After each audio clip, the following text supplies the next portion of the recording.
Well, g'day folks, it's Matt Hayson here looking at everything impacting and unfolding the Sydney property market this week. Well, what we are seeing is huge weekly auction volumes unfolding as we hit peak selling season this spring. Last week there was 1,455 properties that were scheduled to go under the hammer across Sydney. And the results, well, the final clearance rate in Sydney was sitting at 45.2%, and just 330 of those 1,455 properties actually sold at auction or under the hammer. That's circa 23%. Another 328, well, they sold prior, again circa 23%, but that left a whopping 797 properties from that 1,455 that are still on the market for sale, with now just 6 weeks left to Christmas. Now, what we're also seeing is overall market conditions remain still pretty subdued with buyer sentiment, but transactions and deals are certainly being done. However, that weak auction clearance rate certainly does reflect that challenges are certainly in play.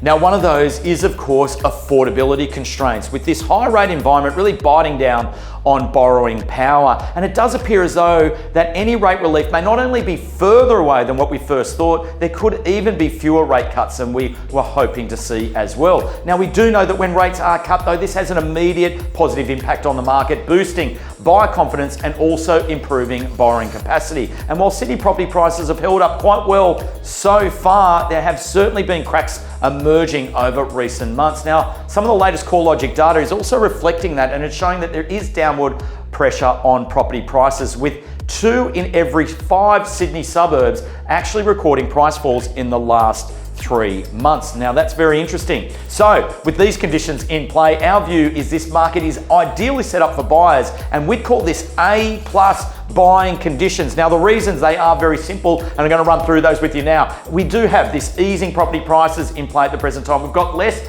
buyer competition, which means that there's less competitive buyer tension as well. That's good if you are a buyer. You've got increased property volumes. You've also got a tight time frame until Christmas, and sellers are very willing to negotiate. So, of course, you can temper this where we do have affordability challenges, but this is Sydney after all. This is the king of real estate markets in Australia. So if you do have your finance, these are very good conditions to be paying attention to.